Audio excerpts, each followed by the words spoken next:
The courtroom smelled of old paper, disinfectant, and quiet fear. It was the kind of room where truth usually entered already bruised. Officer Daniel Krell stood near the defense table, arms folded, posture relaxed. Too relaxed for a man in uniform. His badge caught the overhead light every time he shifted, a small golden sun demanding respect without earning it.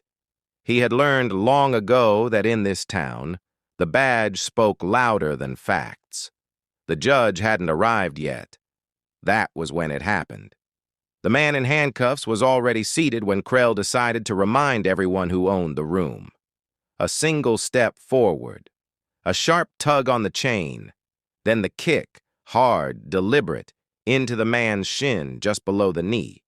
Not enough to break bone, enough to humiliate. The sound echoed, a dull, fleshy thud that made the clerk flinch and the public defender lower her eyes. No one spoke. They never did. The man didn't cry out. He simply steadied himself, breathing slow, eyes forward. His name, according to the charge sheet, was Elias Moore. Trespassing, resisting arrest, assault on an officer, Krell's favorite add-on. Elias looked ordinary, mid-30s, plain jacket. No visible anger, no visible fear. That worried Krell more than defiance ever could. "You sit when I tell you to sit," Krell muttered, leaning close enough for only Elias to hear. "And you speak when you're spoken to." Elias nodded once, calm, measured, like a man counting seconds. The judge entered. Proceedings began. Krell testified with the confidence of someone who had never been contradicted. He described a violent suspect, erratic behavior, a threat to public safety. He used words like lunged, aggressive, non-compliant. The prosecutor nodded along. The judge listened with half interest. Then it was the defense's turn. The public defender stood, voice thin. "Mr. Moore, can you describe what happened the night of your arrest?" Elias rose slowly. The chains whispered. "Yes," he said. His voice was steady. Too steady.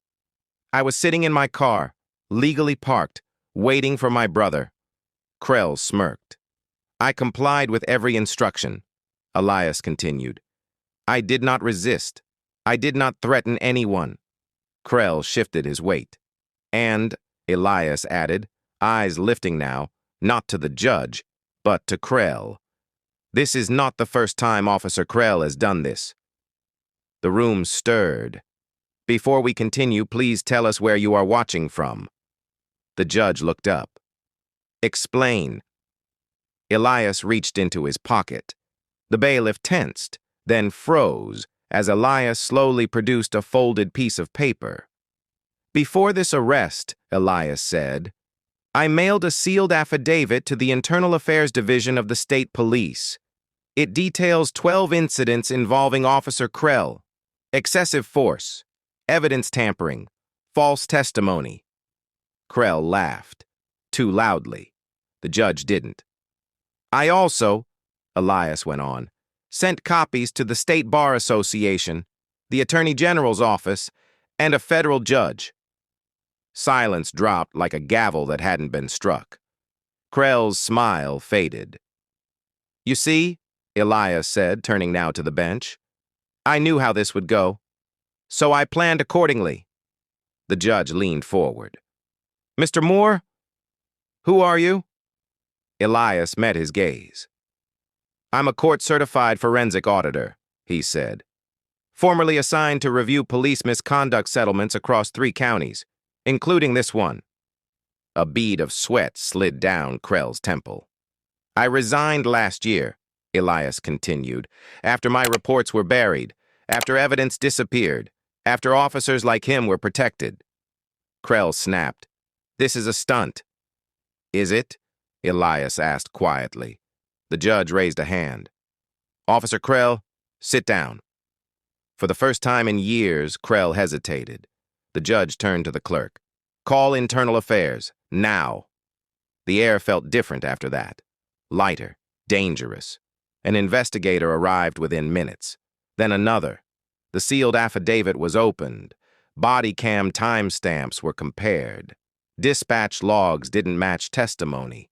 Prior complaints, dismissed, ignored, forgotten, were suddenly very much alive. Krell stood alone at the defense table now.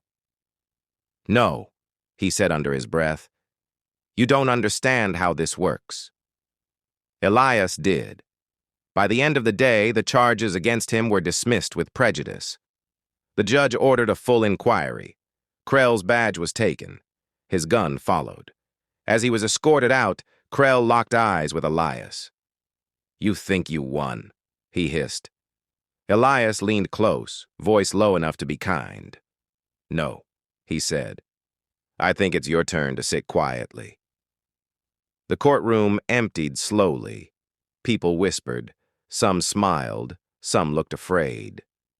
Elias remained seated for a moment longer, listening to the sound of chains being removed from his wrists. Justice, he knew, was not loud, but when it finally spoke, even power had to listen. Thanks for watching. Please subscribe for more amazing stories.